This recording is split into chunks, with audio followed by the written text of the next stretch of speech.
right, now listen up. 3, 2, 1. It's showtime. That's great. This is ridiculous. 99.3 The Truth. You can't handle the truth right now. Ooh. That's the stupidest thing I ever heard. Let's do it. Hit it. It's time for Mac's World. And here we go. Everybody, let's get it started.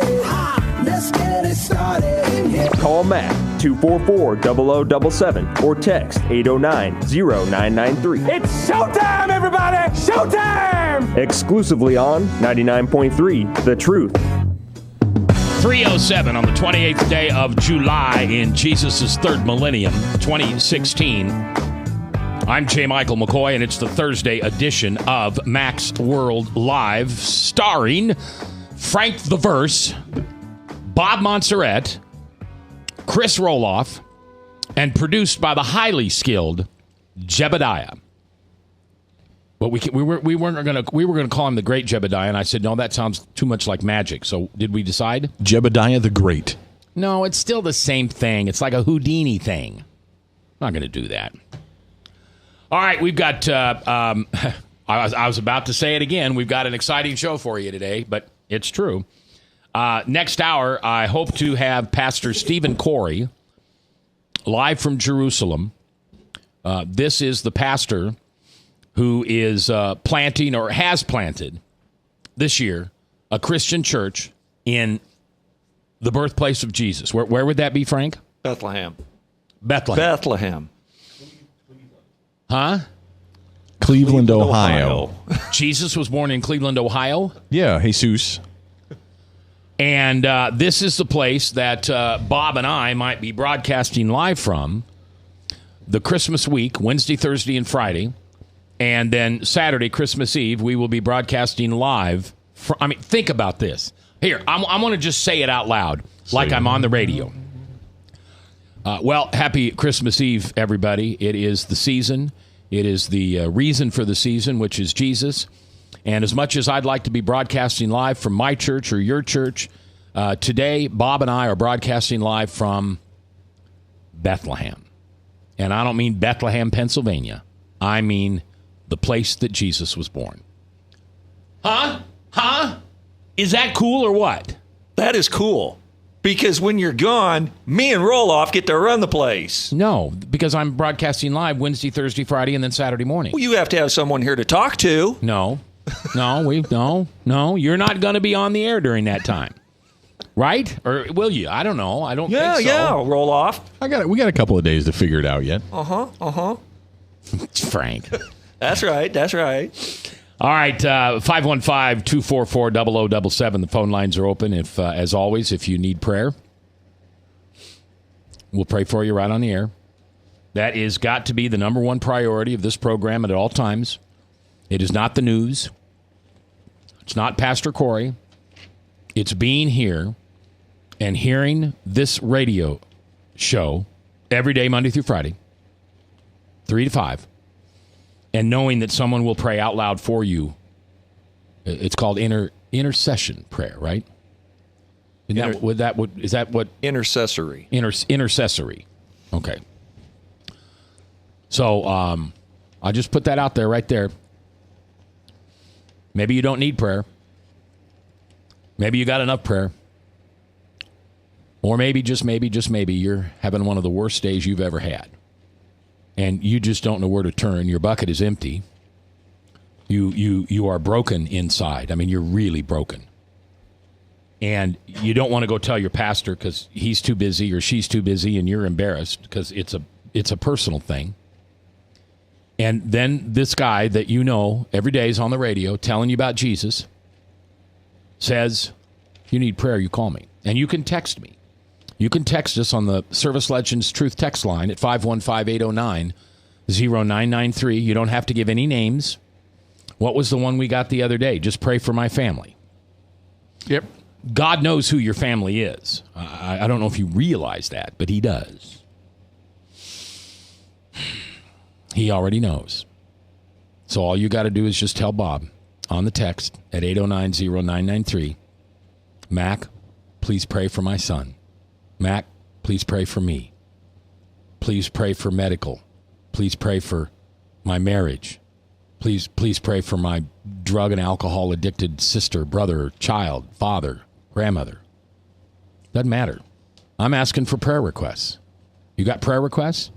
You call them in, and we'll do them. All right. Next week, you're going to be broadcasting live from the First Church of the Open Bible annual garage sale. That's right. That's a church-wide garage sale. It starts next Thursday at 8 a.m., and it goes through Saturday.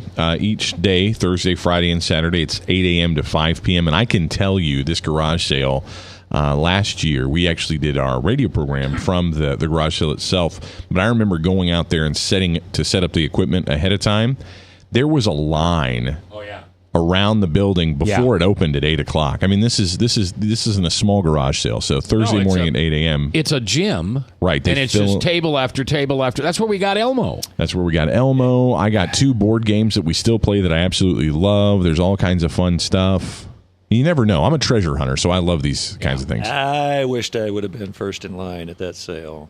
Why? What would you buy? I would have snagged Elmo before you got him. No, you didn't. Did you know that Elmo is truly famous? Yes. Beyond your show, before Elmo was ever on this show, that actual animal, or before it was ever in the garage It's not an sale. animal. Sorry, but Elmo, he's a Muppet. He's a person. Sorry. Before the person Elmo with a soul was ever at that garage sale, he was on stage as an illustration from Pastor Spencer. Oh, in his sermon? In his sermon, and we actually aired that sermon on the radio. What was Elmo? What was it? I mean, how did Elmo tie into the sermon? I don't even remember. Okay. He didn't like it, though. He gave it to somebody, and that's how it ended up getting the garage sale. And so it was funny that it's like haunting him. Well, and it didn't work, and it just needed batteries. And apparently the batteries they put in, I mean, it's a God thing, because I love Elmo. I got him in my office. We've had him on the air. He's a full-blown talking Elmo, crying Elmo, kiss me Elmo. Tickle me Elmo. Tickle me Elmo. There you go. Which, do you remember the year those things came out? I mean, that was the illustration, was that the Tickle Me Elmo was a big deal when it came out. But it was a really huge deal. It was like the Christmas gift. Oh, yeah. To get. That was like Cabbage Patch Kids. Are right. Are you old that. enough to remember those? Did you want one when you were a kid? I did. And did you get one? My mom made me one. Oh, okay. Well, that's good. Yep. That's good. That's good. Mm-hmm. All right. So the garage sale is Thursday and Friday. Thursday, Friday, and Saturday. Okay. And you're going to be there Thursday to kick it off in the second hour, 4 to 5. Yeah, I'll be hanging out, talking to folks, and want people to come say hi to me. Don't know what all we're going to do yet. Well, we have our, I know what you're going to do. Uh-oh. I know what you're going to do. Mac's good at dreaming up funny things for me to do. Well, here, I'll tell you what we're going to do. Okay. I'm going to go in, and I'm going to put some type of sticker or tag on some things. Okay. And it's your job to find them. Okay. So you're going to have to rummage through all of everything that's there and find the one that has the truth sticker or whatever it is. What if one of our listeners finds it before me? Then you have to pay for the item. Deal. That would be fun. So if Frank goes over and I've got a sticker under something and they decide to buy that and then they see the sticker, because the sticker they'll see, then Chris Roloff buys it for the listener. I like that. That would be fun. I'm going to make sure there are thousands of dollars. No, wait a minute. I'm just a lowly radio man. No, I don't know what we're going to do there. I just made that up. That would actually be really fun, though. I don't think that's a bad idea. Most likely we'll forget about it and not do it. Here's the idea. We'll forget about it. No. Roloff has his own board game corner where he's teaching everybody board games. And if they play, they have to donate and buy something at the sale if they win. Man, that's a good idea too, Frank. Would anybody come play a board game with me at a garage sale? Oh yeah, there'd be hundreds standing in line. That would be fun. And when is this again? Thursday. So a week from today is when it starts at 8 a.m. So next Thursday at First Church of the Open Bible, they're on the corner of Beaver and Hickman. There is when the garage sale starts at 8 a.m. It goes 8 to 5, Thursday, Friday, and Saturday, First Church of the Open Bible. If you go to their website, firstchurchdsm.org, click on their calendar, you can see that. But, I mean, that's all the information you need to know. Here's the deal. And it's huge. It is literally an entire gym. It's a basketball court-sized gym. They've got a stage. They fill that place with stuff. If they beat you in the board game, you got to buy them something they want at the garage sale. See, but we can't be anything, because then they're going to buy. I'm going to have to buy somebody that motorcycle. You remember last year they were raffling off that Goldwing motorcycle. that Honda Goldwing. It was beautiful. Now, I don't know if they're doing anything like that this year, but they'll have. I bet they'll have something cool. But anyway, the reason they do this garage sale is not just because garage sales are fun and people want to empty out their stuff. All the money raised goes to fund missions work that First Church of the Open Bible is actually involved in. So that was the reason for this to be started. A good friend, Nick, started it, I believe, and it's going strong. So look forward to seeing everybody out there treasure hunting. All right, so that'll be next Thursday and Friday. But as I understand, can people donate something to the garage sale if they're not members of the church? I don't remember. I meant to ask that, and it. Let me. Why don't I'll you find text out. Spence and see if he knows what's going on. I'll see if he's available. Because everybody's got something they don't want, and if they all took it over there, this money goes to missions, right? Yes, it does. So all the money that you'd give a set of plates that you don't want anymore, or you'd give some clothes that you don't want anymore, just like dropping it off at Goodwill, except you don't get a receipt, and then they sell it, and whatever money comes in, you get the money goes to missions. Now let's find out for sure whether that is going to happen. Yeah, I'm going to find out. I will say this, though. Think about it from this perspective, though.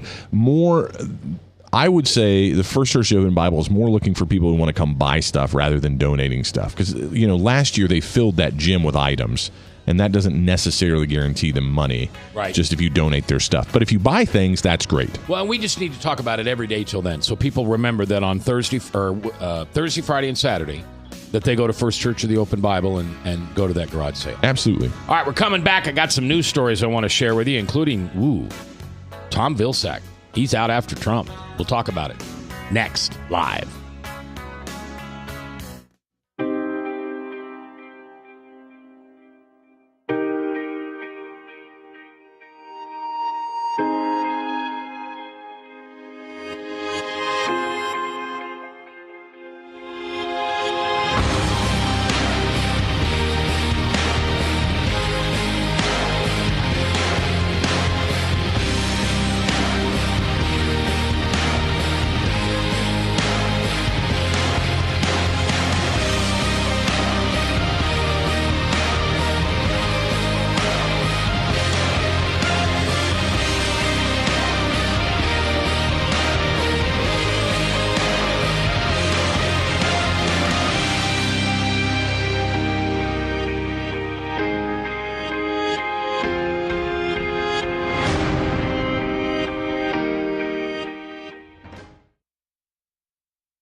Credit cards are like grandkids. They love you, sometimes get out of control, and it's fun to get a new one. Who can stop them from piling on? Hi, I'm Tom Coates with Consumer Credit of Des Moines. At the end of the day, you can return the grandkids, but you're stuck paying off bad credit card debt. We'll help you put the fun back into using credit cards responsibly. Right, kids? Yeah! If you need help getting credit cards off your back, call Consumer Credit of Des Moines. Hi, my name is David Burrier, your Hope Coach. I host a live weekly talk show called I've Been There every Thursday afternoon at 5:30, right here on webcast1live.com, and on my weekly radio program Saturday mornings at 10 on Truth Network 99.3 FM. I interview common everyday people who have survived incredible life challenges and who testify to God's faithfulness in the midst of their storms. So join me as we bring a message of hope and encouragement. Everybody needs hope. I know, because I've been there. Hey everybody, I brought Northern Lights Pizza! And it's got Graziano sausage!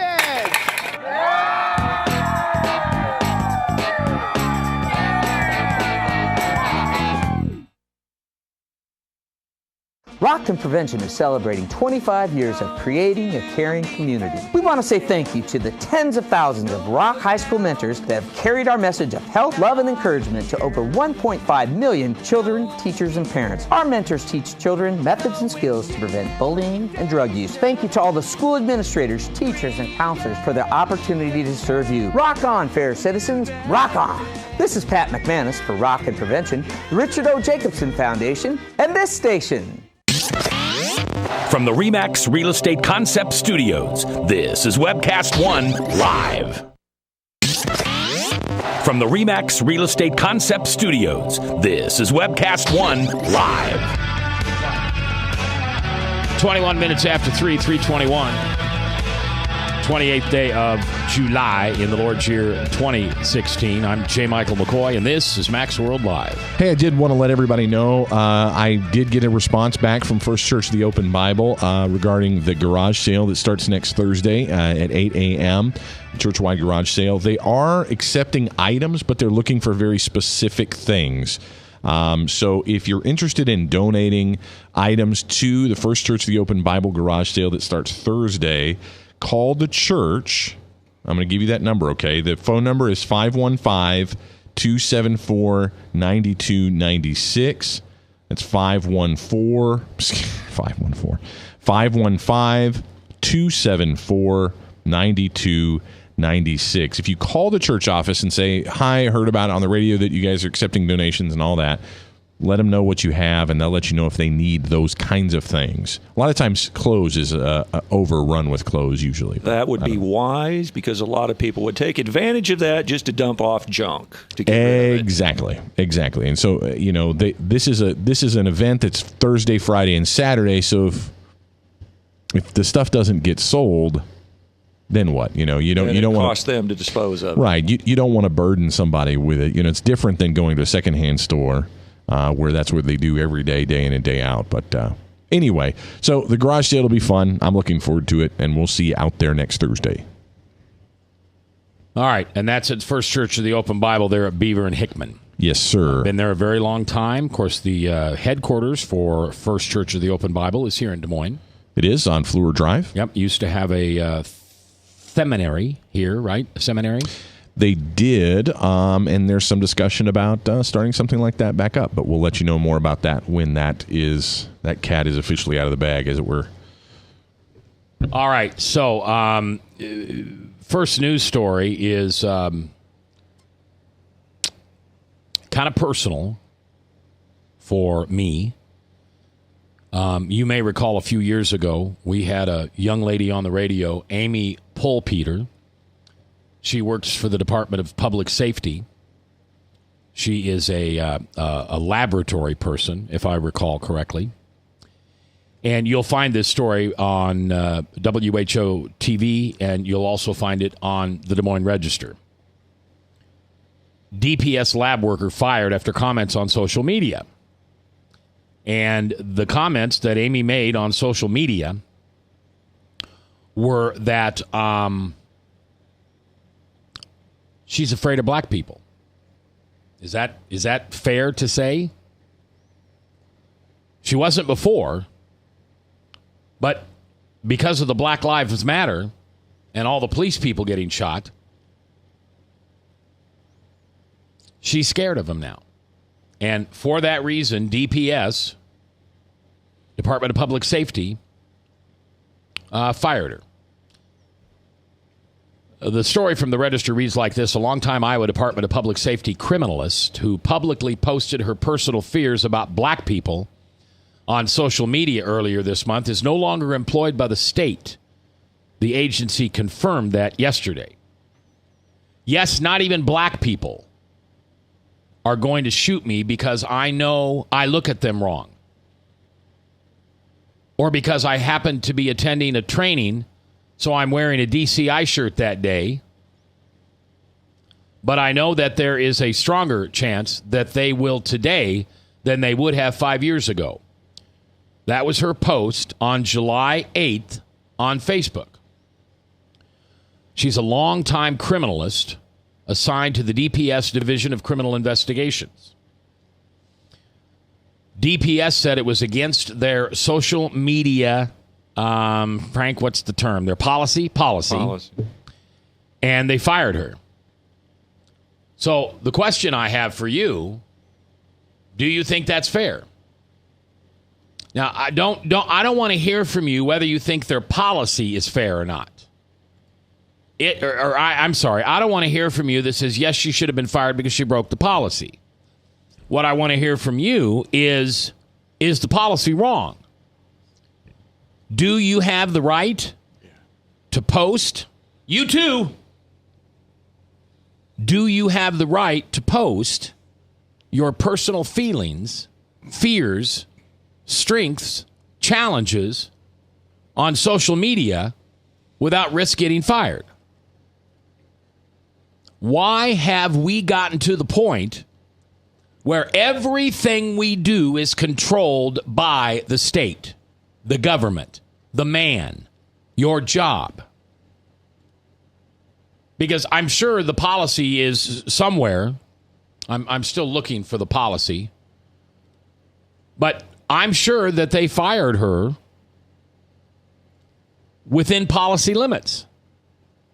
Well, if I had a policy at this radio station that I could only say Jesus, Jesus, Jesus, Jesus 3 times an hour, I just broke the policy and I could get fired. But does that make the policy right? 515-244-0077. I'm going to get you the whole story here in just a minute. We're getting it. We would love to have Amy on, but Amy is not allowed, as I imagine you know, to speak about this at this time. There is a lawsuit pending,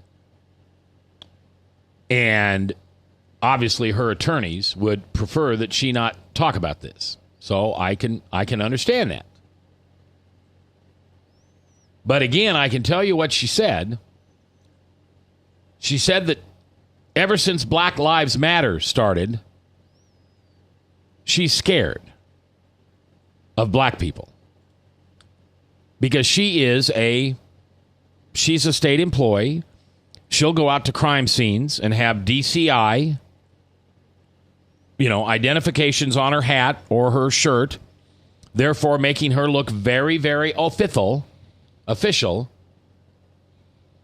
And she's afraid that someone will assume that she also is in law enforcement, which, would that be considered in law enforcement? Yeah, sure. So that would be considered in law enforcement. She's afraid that she's going to get fired. So the question I want to ask is that wrong? 515-244-0077. It's your thought I want to hear. But I don't want you to tell me that if that's the policy, she should have been fired. I'm questioning the policy. Why is she not allowed to say that on social media, Frank? Well, my first thought is, let's see the policy in writing. Well, somebody's going to be fired, and it's going to be a public story. We ought to see the policy that they can't make comments of that kind of nature on public media, or that fact, any comment. Yeah, I'm trying to find be honest with you, I'm trying to find the policy, and I'm not finding it, which does not surprise me. The state, you'd think, would have to put the policy out there. Well, because there's probably no policy, or they're making it up on the fly just to address the issue on the fly. Because it's such a politically not correct thing to say something like that you're afraid. Army Brad on Facebook says, so is it wrong to admit to things you are afraid of, or just things that are politically incorrect to be afraid of? It's more than that. It was quite a long post. I've got it here. There's a screenshot of the entire post. It's actually fairly long. It's not quite as simple as that. It's not quite as simple as just saying I'm afraid and that kind of stuff. There's some strong language in here. You've got the hashtag of Cops Lives Matter. She's picked a side on the side of cops because of her own fears, things like that. So it's an involved post. The Des Moines Register has a screenshot of the entire post, so you can read it.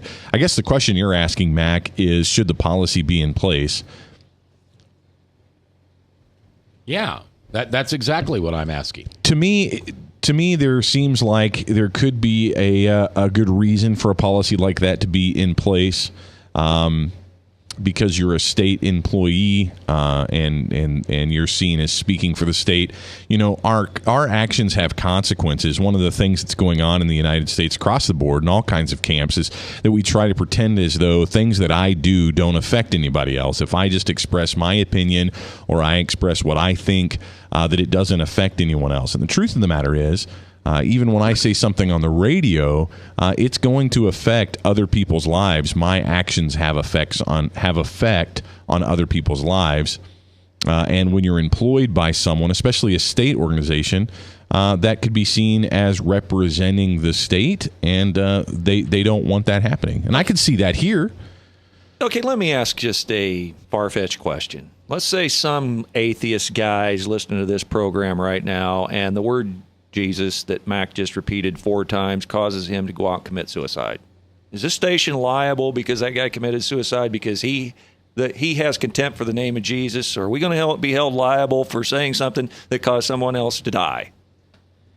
No, I'm saying that the reason that the policy would be in place is to try to safeguard against things like that happening, not because you're going to be held responsible, but because you don't want that kind of thing to happen. Well, I'm not so much asking you as just asking the question in a rhetorical sense that, But my question to you would be, where was you reading the entire post from?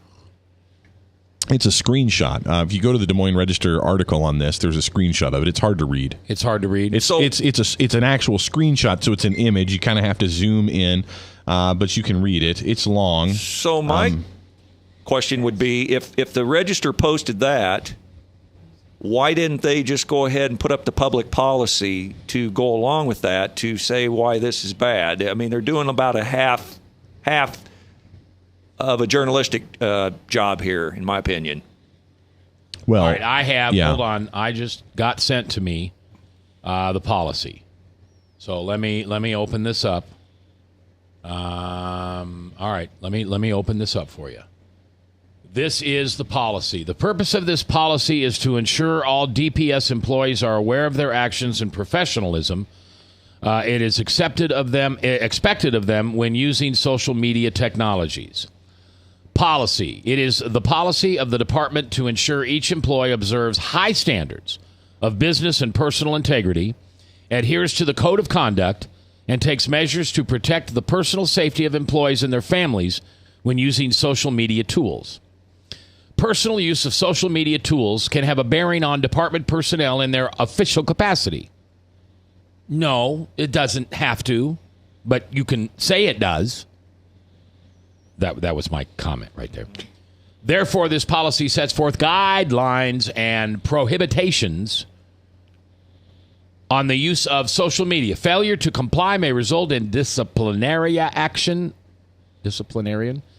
Up to and including termination. This policy does not focus on any particular social media tool as technologies have evolved. And then they say social media, Facebook, MySpace, microblogging, Twitter, social bookmarking, news, blogs, all that stuff. So according to that, there would have to be some proof she put somebody in danger. Well, let me ask you this question. Are there any black people that work for DPS? Absolutely. Okay. Of course. Her comments were directed at black people and saying that she doesn't feel comfortable around black people and that they make her uncomfortable and she feels like she's going to be hurt by them. All right. Christy's on the line. We're going to have her on right after this break. 515-244-0077. That's the number you can call, or you can text us. I've got a prayer request. We're coming back with that one next, live here on The Truth. Yep, I hate to tell you, but you're listening to The Truth.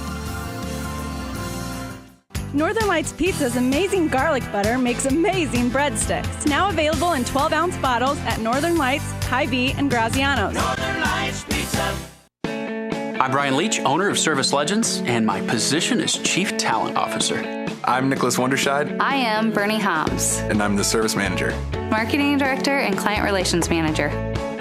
Everything that we do is about ensuring that we exceed your expectations. Our clients are important to us. 100% satisfaction. We're not just focused on heating and cooling. That's the easiest part of our job, actually, is fixing furnaces and air conditioners. Everyone that we come in touch with, we want to improve lives. Bottom line is, we've got our installation guarantees, 25% energy savings guarantee, comfort guarantee, temperature selection guarantee, property protection guarantee. 100% satisfaction guaranteed. Fixed rate or it's free. All of those guarantees are backed up with a 100% money-back guarantee to hold ourselves accountable to making sure that you get what you're after. Just fix them problem today. If they have another problem 5 days down the road, it's still fixed rate or it's free. We use what's called straightforward pricing. Our technicians are going to give you an exact to-the-penny price on what it's going to take before they move forward with any repair.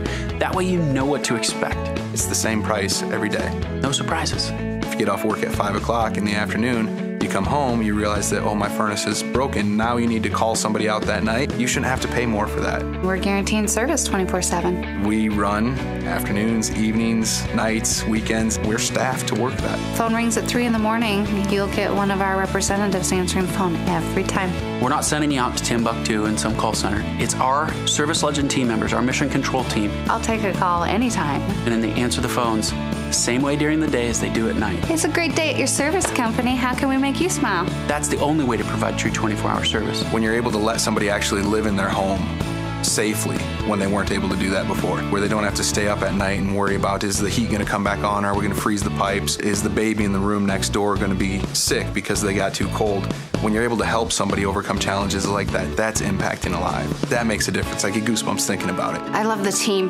I love the people that I work with. We have fun, but we work hard. I call them my ambassadors of legendary service. If you could just envision what that is, that's who we're sending to your home. They literally will call in, pick up the phone and call and say, hey, I want to talk to your manager. And I get on the phone, they're like, that technician that was at my house was the greatest technician ever. That's cool to me. We want to brighten people's days. Every person that we have going into the house has gone through an extensive background check. Drug testing, we have a very thorough interview process that 1 out of 140 people make it through. If we promise you something, that's what you're going to get, no matter what. We're here when you need us to protect the safety and comfort of your family. If you're not happy, we're going to make it right. If we're willing to put 100% money-back guarantee on what we do, what type of work do you think we do? Give us a call. We're there for you 24/7, 365 days a year. Enough said. From the RE/MAX Real Estate Concept Studios, this is Webcast One Live. 3:38, 22 minutes before the top of the hour, we've got a prayer request from somebody. And we do that. So if you're driving down the road, don't close your eyes. Actually, I pray with my eyes open most of the time anyway. But Papa, you know the person who sent in the prayer request to ask us to pray for them. Finances are a little short right now. Pray for their family because it's tough. It's just tough on families right now. There are broken relationships. There are dysfunctional families. There is alcoholism, drug abuse, fear, greed, selfishness. And they seep into marriages. They seep into relationships. They seep in between fathers and sons and mothers and daughters. Lord, it's easy to feel this way right now because the world is falling apart. It is obvious that the accuser has taken more souls than we ever hoped he would. God, just let the word of your Son, Jesus Christ, permeate throughout the land, that he is the Savior, that he is the King, and only through him can your sins be forgiven, and you can spend eternity with the Creator. You are created by an awesome God, and your Creator wants to spend time with you, and God, we thank you for that. We say this in Jesus' name, amen. All right, let's go to the phones where Christy is standing by. Christy, you're live in Mac's World. How you doing? I'm good. How are you, Mac? I'm good. This, of course, is Christy, who was on the radio with us the other day. So what do you think about this policy of the state of Iowa saying that this person can't say these kind of things on social media? Because what she said, Chris, do you have that in front of you still? You just read it a minute ago? No, I was actually in my car driving, and so I don't have it, but I did read it this morning. Oh, okay. And you know, I first of all, she didn't say anything that wasn't true, and she didn't say anything that, was specific to any certain person. She was talking about what's going on in our world today, and she didn't say anything different than what half the police force in this country have stated, is that they're afraid because they're targets. You know, and I guess I don't understand why that's bad. And I think their policy is pretty loose. So I don't know how long she worked there, any of her background, but I hope she gets a lot of money. Yeah, she's been there a long time. I don't know exactly how long, 20 years, 10 years? Yeah, that's a long time. Yeah. That's a long time. All right, Christy. No, absolutely wrong. Yeah. Appreciate your voice. You're always welcome up here in the studio, okay? Oh, thank you, Mac. Bye-bye. That's Christy. She's a friend of mine and is a new listener to the station and very, very humble, teachable, but yet also has a great heart. And so she's feeling for this young lady. Now, I want to hear what you're saying, Chris, because you make a lot of sense. I don't like what you're saying, but it makes a lot of sense. Well, as we pointed out, it's a long post, and some of the language in the post itself could very easily be understood that she feels uncomfortable now around black people. In fact, she says in the post, "I will now." She says, "So yes, if I am on a sidewalk and you are black, I will now move to the other side of the street and will be watching for whether or not you have a gun." She has, in that statement and many other statements in there, illustrate that she now feels uncomfortable around black people. As Christy pointed out, that may very well may be true, but that feeling that she has now is creating could create a very difficult work environment. As I asked in the last segment, are there any black folks that work for DPS? And the answer, of course, is yes. So she's saying, I feel uncomfortable around black people. So now her black coworkers are going to say, Amy, you feel uncomfortable around me. Her words create tension. Our words have meaning. They have power, and they have effect. Now, I'm not judging Amy. She can feel that way. All those things are true. I'm just saying that's something to consider. That creates a hostile work environment potentially. Frank? Well, we have a whole society now that bases a whole set of new rights just based on feelings. I feel like a woman today. I'm transgender, so I feel like I'm something other than I am. So we're not condemning those people for having feelings. So if I feel afraid of something, I feel not afraid of something, why can't I say what I'm afraid of or what I'm not afraid of in the world without offending someone else? It's not about offense. It's about saying I don't feel comfortable with you in the room. If I said I don't feel comfortable seeing men with long hair pulled back in a ponytail, then I'm saying I'm not comfortable with you being in the room right now. And if you see me write that out in social media, you and I work together, you get up in the morning, look at Facebook, and you see, hey, my coworker said that she doesn't feel comfortable around me anymore, or Chris doesn't feel comfortable around me anymore, that's going to make you feel uncomfortable. Well, we had this conversation maybe a month and a half, 2 months ago, where we were talking about you walking down the street and seeing a group of people on one side of the street, and you might go to the other side of the street to avoid them. That's just safety. That's just looking out for your own safety. Who wants to confront 5 or 6 people walking down the street that might look like white or black? Right. So I have no problem with somebody saying, well, this worries me now, because what she's saying that they have so riled up, the Black Lives Matter is so riled up a war between black and whites that she just feels uncomfortable being around certain people or walking down the sidewalk that she wouldn't normally wouldn't have felt before. Brad on Facebook, Army Brad says, so you are uncomfortable around me. Now that is your problem, not mine. If I say I'm uncomfortable working around you, Chris, is that your problem or mine? It becomes my problem. How? Because okay, here's let me illustrate this though. We're missing a fine point here. If you and I, Mac, work together, which we do, and you posted on Facebook and you said, I no longer feel comfortable around Chris. No, wouldn't be Chris. It would be You can't say Chris. Okay, the people group I associate with, whatever that is. Middle-aged white people. Okay.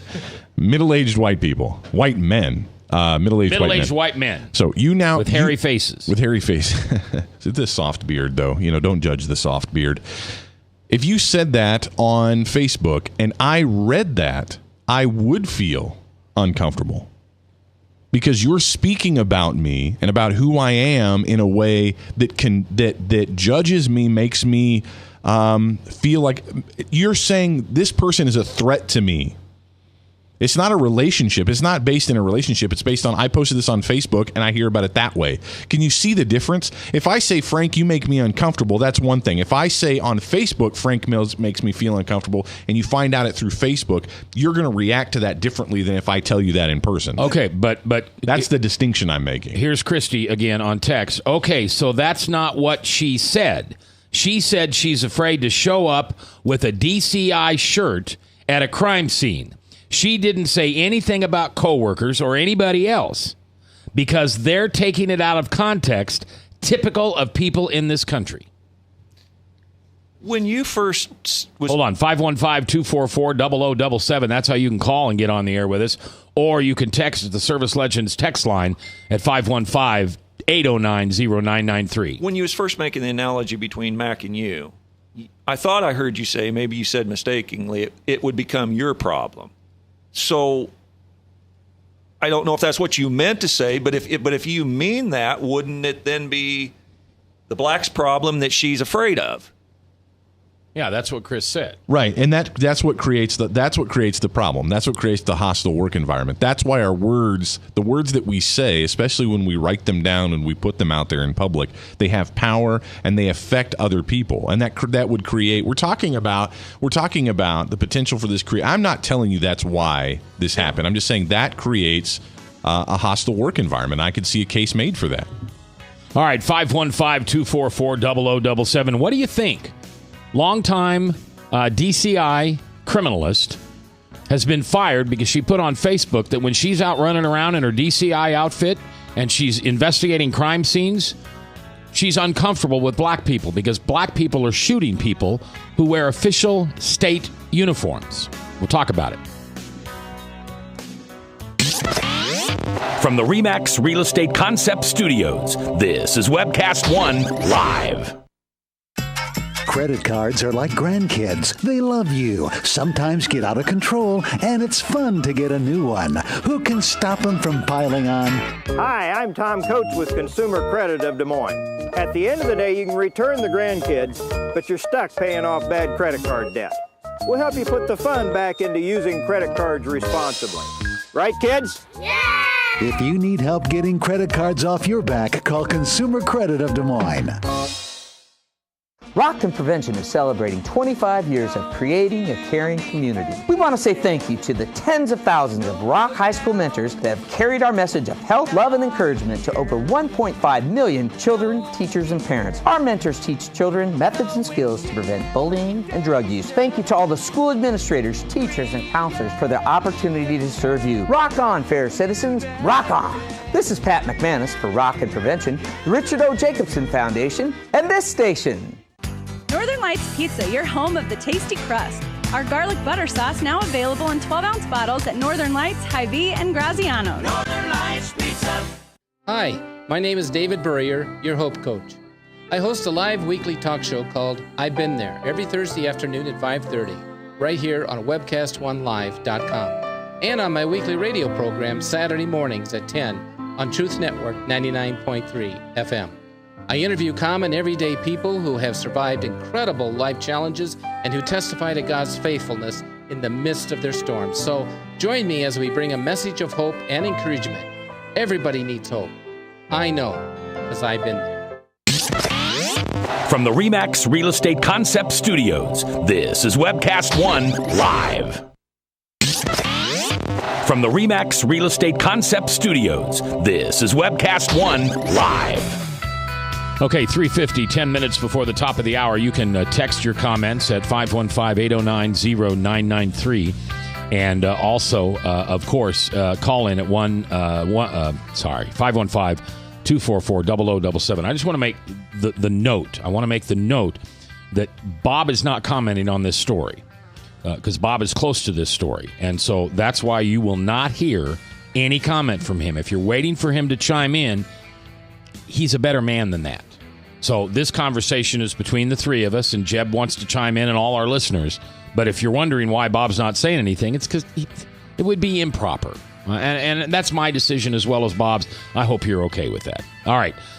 Brad Sand says, it becomes your problem when you let someone false or real change. Brad, that was written poorly. Resend that, Brad, please. See, that's what I get for not pre-reading. All right, 515-244-0077. We're talking about Amy Polpeter, who is a 10-year-plus employee with the DCI. And she posted on Facebook that when she's out running around in her DCI outfit doing criminal investigations, I shouldn't say outfit, uniform. Get up. She is uncomfortable around black people because of the Black Lives Matter movement. She's afraid that she could be a target. And of course she could be a target. She works for the state. She's a DCI agent. It's their policy to not say some of the things that she said in Facebook. I'm not asking whether she should be fired or not, because she was fired. But I'm not asking if you think she should have been fired, because anybody smart will say, well, yeah, she broke the policy. But the point is, isn't the policy a little vague? And why doesn't she have the right to say that? I'm confused. All right, so let's go to the phones where Rick from Ankeny is standing by. Rick, you're live in Mac's World. How you doing today? Doing well, Max. Hey, the only problem with her being fired is with what her role is. When she speaks in public, then you have people that are prosecutors and defendants that they can take that against her. All right, say that again. Hold on. Say that again. Okay, so if she puts something, if she's a criminalist, she's going out grabbing evidence, and she puts something like that out, now the people that they're trying to prosecute can take that and saying she's biased or whatever. That's the problem with her doing that. Rick, I think you make a great point, and I really appreciate that, too. Look, the comments that I was making earlier about this in a general sense, creating a hostile work environment might be more applicable to just a regular run-of-the-mill job, but you bring up a great point here that as a criminal, she's involved in the criminal justice system, right? She's a police officer. She's investigating a crime, and comments like this could cause people to believe, as you said, that she would be prejudiced or biased in these situations. But do you see the logic in that? No, I see the unreasonableness in that. You don't see that as logical? No, absolutely not. Absolutely not. Okay, now, I don't know. I've got a lot of friends that are in law enforcement and different things, and I, with how many officers we've lost, I think we're right around 70 officers that we've lost in the United States this year already.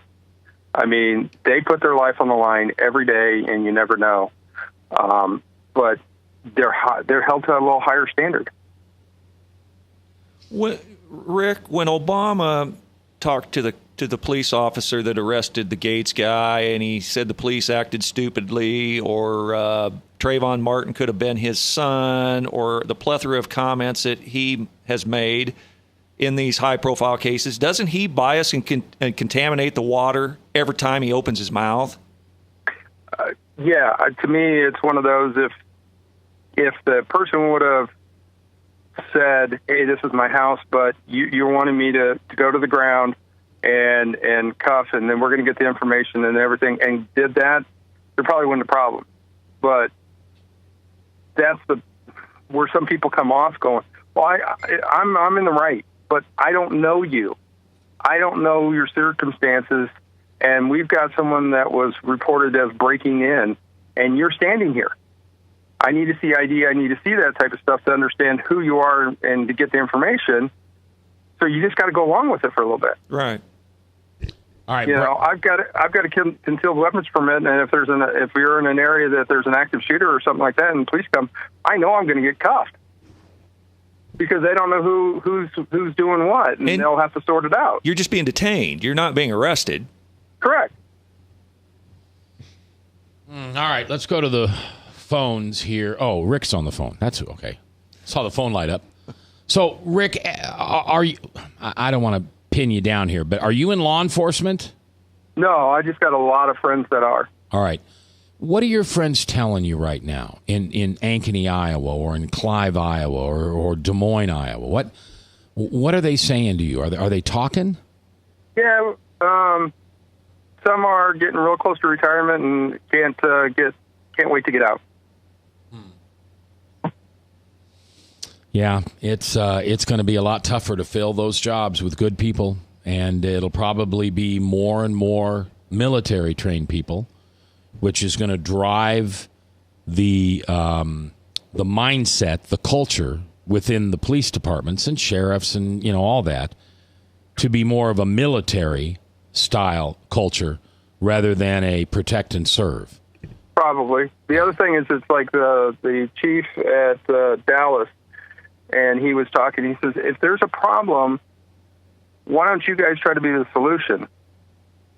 Apply, get on in the department, and help change the department instead of just standing there and protesting and saying everything's wrong. And you've never walked in their shoes, and you've never come around a corner and someone's standing there and you don't know if they got a gun or not. It's so interesting, Rick, as a Christian, as a Jesus freak with an attitude, which is how I rather call myself, the whole world is upside down. The cops are the bad guys, and the bad guys are the good guys. You're right. Well, Constitution, what they say? Life, liberty, and the pursuit of happiness. Yeah. Well, the United States is pursuit of happiness, it's all backwards. All right, man. Thanks for listening, and thanks for calling in. Your voice is always welcome here. Good. Hopefully we'll see you Sunday in church. Yep. I'll see you then, buddy. All right. All right. Thanks for calling in and giving your opinions. Do we have any more texts over there right now? Okay. So next hour, Pastor Stephen Corey from Jerusalem. They are trying. They're trying to put his church out of business. They're trying to take his building away. So we're going to talk about what's going on over there. You think the persecution of Christians here, that's nothing compared to what they're dealing with in France, Europe, Israel, Russia. Didn't they outlaw the Christian church? Didn't they say it all goes underground now? They did it in China, and China is one of the fastest growing missionary areas in the world. Tell a Christian you can't do something, we're going to do it. You understand me? That's not just a type A personality troublemaker opinion. That's the opinion of Jesus himself. Tell me I can't do that? Really? Okay, watch me. I will break this temple down and rebuild it in 3 days. We're coming back next, live.